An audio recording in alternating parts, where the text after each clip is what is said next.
Man is a rope tied between beast and overman, a rope over an abyss. With these words, Friedrich Nietzsche invites us into one of philosophy's most ambitious works. Thus spoke Zarathustra. This is not merely a book, it is a symphony of ideas, a call to transformation, and a challenge to everything we think we know about meaning, morality, and human potential. Join us on the prophetic journey of Zarathustra. After 10 years of solitude in the mountains, the wise prophet Zarathustra makes a fateful decision. He has gathered wisdom like honey in a hive, and now he feels compelled to share it. But his journey from the mountain is not merely physical. It is a philosophical odyssey into a very heart of what it means to be human.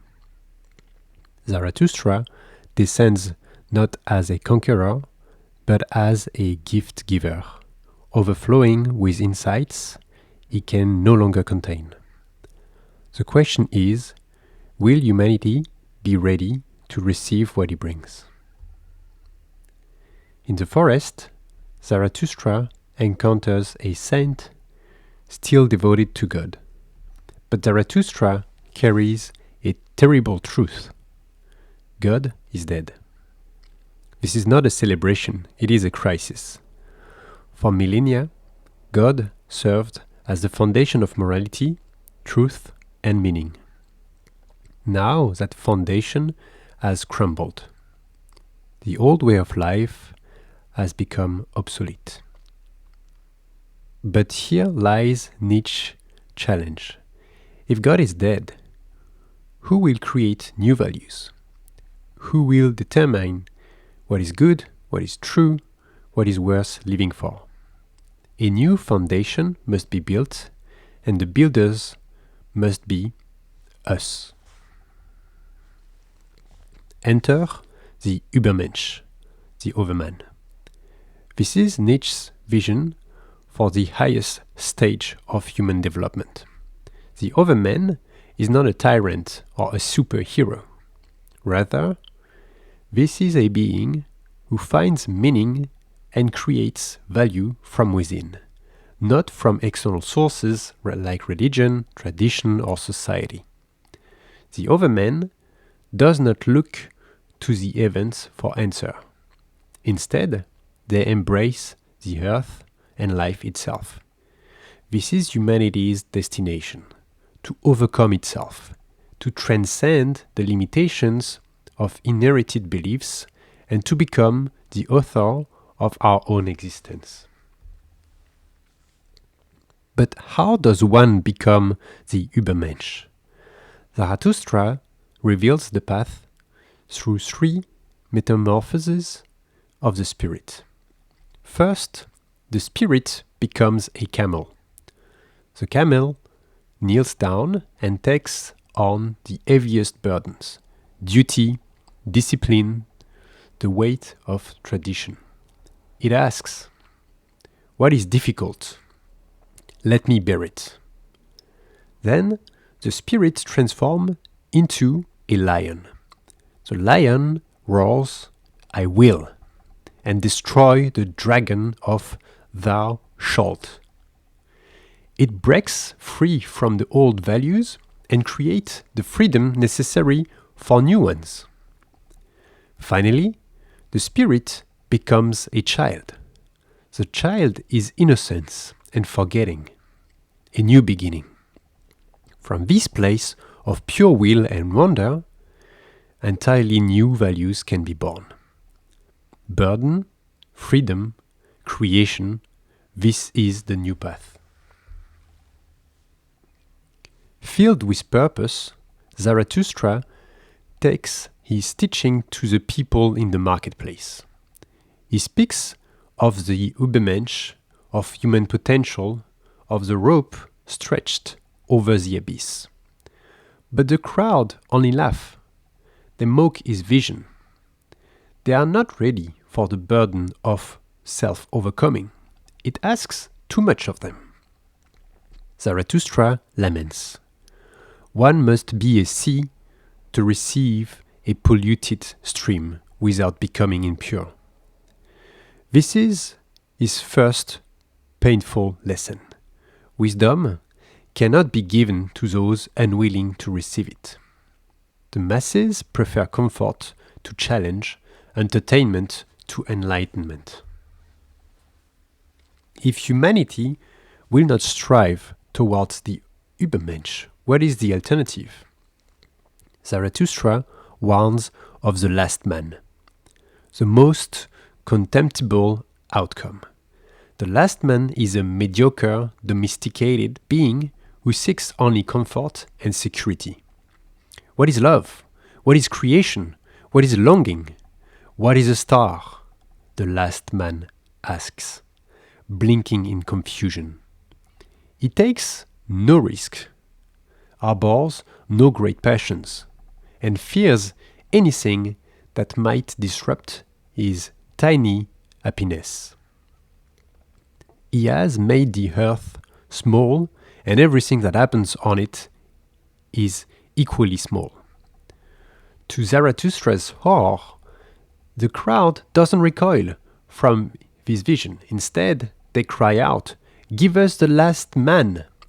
Make us into these last men!" A tightrope walker performs between two towers, but he falls, sabotaged by a rival. And as he lies dying, Zarathustra kneels beside him. "You have made danger your calling," Zarathustra says. "There is nothing in that to despise. Now you perish by your calling. For that, I will bury you with my own hands." The tightrope walker chose to live dangerously, to walk the rope over the abyss. And Zarathustra honors him for that.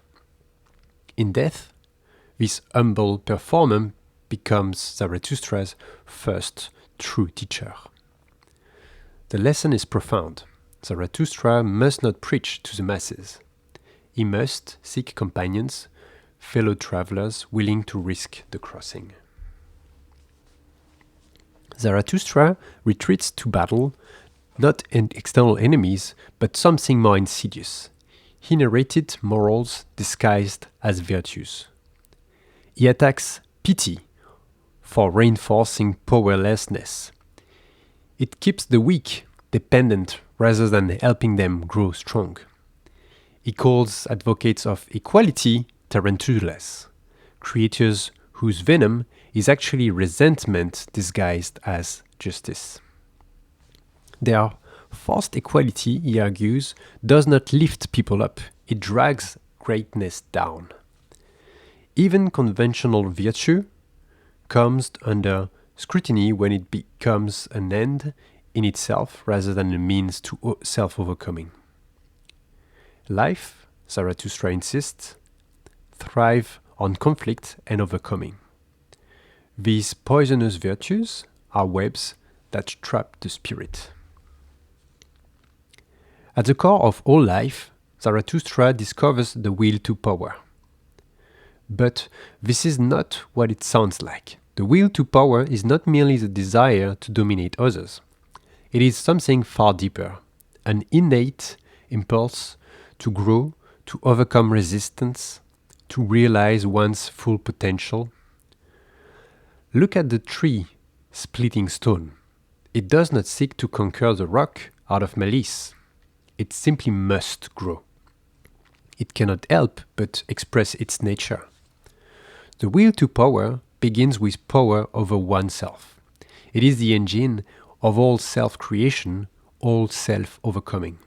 Without it, there is only stagnation. This is the force that drives the transformation from camel to lion to child. Now comes Zarathustra's most terrifying idea. the ultimate test of life affirmation, the eternal recurrence.